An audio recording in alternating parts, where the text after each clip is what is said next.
কলার খোসা যে কী পরিমাণ উপকারী আর সেই সাথে কলার খোসার ভর্তা যে কী পরিমাণ মজা, এটা যদি আপনি একবার বুঝে ফেলেন তাহলে কখনোই কলার খোসা ফেলে দিবেন না।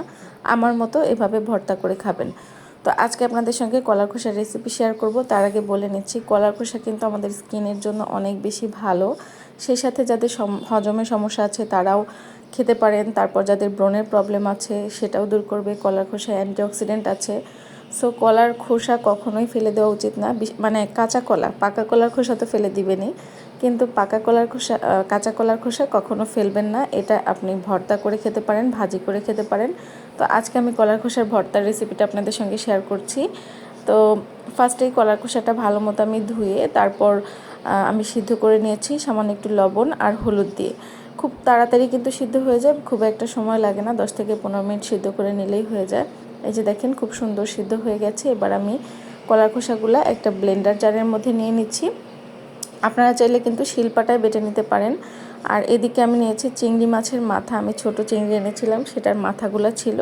তো আমি ভেবেছি ফেলে না দিয়ে এটা যে কোনো একটা ভর্তার মধ্যে দেওয়া যাবে, তাই আমি দিচ্ছি। এটা পুরোটাই অপশনাল, এটা না দিলেও খেতে অনেক বেশি মজা হয়। আর নিয়েছি বড় সাইজের একটা পেঁয়াজ কুচি আর ছোট ছোট 2টা রসুনের কুচি।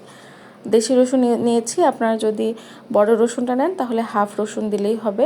আর দিচ্ছি সামান্য একটু জিরা, আর দিচ্ছি প্রচুর পরিমাণে ঝাল। যেহেতু আমি ঝাল খেতে পছন্দ করি, ঝালটা বাড়িয়ে দিয়েছি।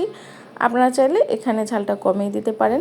আর এই কলার খোসা ভর্তায় কিন্তু শুকনো মরিচ ব্যবহার করা যাবে না, তাহলে খেতে খুব একটা ভালো লাগে না। কাঁচা মরিচ দিলে বেশি খেতে ভালো লাগে, ফ্লেভারটাও অনেক সুন্দর আসে। তারপর ব্লেন্ড করে নিয়ে এবার আমি সামান্য একটু তেলের মধ্যে কলার খোসার যে পিউরিটা ছিল সেটা আমি দিয়ে দিয়েছি। এবার জাস্ট চুলোর আঁচটা মিডিয়াম টু লো হিটে রেখে ভেজে নিতে হবে যতক্ষণ না পর্যন্ত এভাবে কড়াই থেকে উঠে আসছে, মানে একদম স্মুথ হয়ে যাচ্ছে আর তেলটা উঠে গেছে। আমি একটু কম তেল ব্যবহার করেছি, আপনারা আর একটু বেশি তেল দিলে আরও বেশি খেতে মজা। আর আমি জাস্ট এখানে লবণ দিয়েছিলাম স্বাদ মতো। এই তো এবার জাস্ট গরম গরম ভাতের সাথে পরিবেশন করতে হবে। আর গরম ভাত দিয়ে এই কলার খোসা ভর্তাটা খেতে এত বেশি মজা, আপনারা চাইলে 2 প্লেট ভাত এমনিতেই শেষ করতে পারবেন। আর কোনো রেসিপিরই দরকার হবে না, আর কোনো আইটেমেরই দরকার হবে না। এটা এত বেশি মজা। এই রেসিপিতে একবার কলার খোসা ভর্তাটা ট্রাই করবেন, আর নেক্সট টাইম থেকে কলার খোসা কখনোই ফেলে দিবেন না, এভাবে ভর্তা করে খাবেন।